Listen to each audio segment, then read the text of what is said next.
Dore uburyo bwiza kandi bwizewe bwo kugabanya inda nini.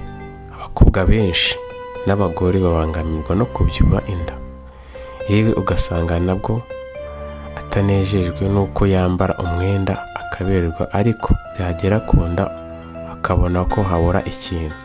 Nubwo rwose kuri ubu hari imyenda wambara igahisha ubunini bw'inda, ariko ntabwo bikwiye ko ushobora no gukoresha ubundi buryo umubyibuho w'inda ukagenda burundu. Dore ibintu by'ingenzi ukwiye kwibandaho mu gihe ushaka gutakaza amavuta yo mu nda, ibyo benshi bakunze kwita ibicece. Icya mbere ni ukureka isukari. Isukari iri amoko, gusa ugomba kumenya ko isukari zose zigomba kubanza guhindurwa mu bwoko bwa fructose kugira ngo umwijima ubashe kuyikoresha. Rero iyo uriye isukari nyinshi, umwijima uba wuzuye fructose nyinshi, bityo ukahinduramo amavuta yo mu bwoko bwa fati. Aya mavuta rero nta handi yibika atari ku nda. Iyo bigeze rero ku isukari iba mu binyobwa biba bibi, kuko niyo iba ari nyinshi. Niba ushaka kugabanya inda, irinde kunywa ibintu bifite isukari nyinshi. Icya kabiri, kurya poroteyine nyinshi. Poroteyine ni imwe mu ntungamubiri burya zifasha gutakaza ibiro. Abahanga bavuga ko kurya ifunguro ririmo poroteyine bifasha umubiri kudashaka ibiryo birimo za karori nyinshi nk'amasukari, bityo bikakurinda kubyibuha cyane ndetse no kuzana amavuta ku nda.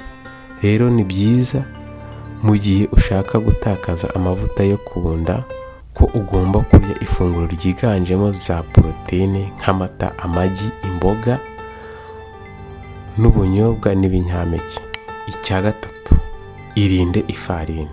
Ifarini ni imwe mu bintu bishobora kongera amavuta yo ku nda, bityo ukarushaho kubyibuha inda.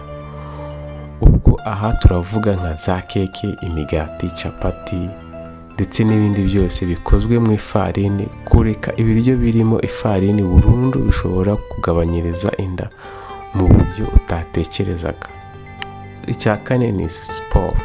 Ni byiza ko wakora siporo zigorora mu nda nka za abdominal cyangwa pompaje nkeya ku munsi. Ibyo ni ingenzi kuko bigufasha kuhakomeza, bityo ntago wongera kubyibuha mu nda, ahubwo uhora wemye mu nda hagororotse.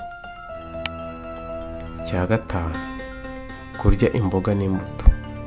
Ibi ni bimwe bikungahaye kuri fiber ndetse n'isukari nziza, byagufasha kugabanya amavuta ashobora kwibika ku nda. Bityo iyo ufata ifunguro ryiganjemo imbuto n'imboga bituma utabyibuha mu nda. Icya gatandatu, kunywa icyayi cy'icyatsi, green tea. Iki cyayi ni cyiza cyane kuko cyuzuyemo antioxidant zisohora imyanda mu mubiri ndetse n'amavuta mabi akenshi yibika ku nda. Ni byiza rero gufata green tea mu gihe ushaka kugabanya amavuta yo ku nda. Ikindi kintu abakobwa benshi n'abamama bakunda kandi nyamara bikabatera kubyibuha inda vuba ni icyayi cy'amata ndetse n'igikoma cya nijoro mbere yo kuryama birimo isukari. Byaba byiza ubaze amasaha 5 mbere yo kuryama nta kintu washize mu nda, bityo bifasha umubiri kutabika amavuta menshi avamo umubyibuho wo ku nda gusa. Icya karindwi, kunywa amazi menshi.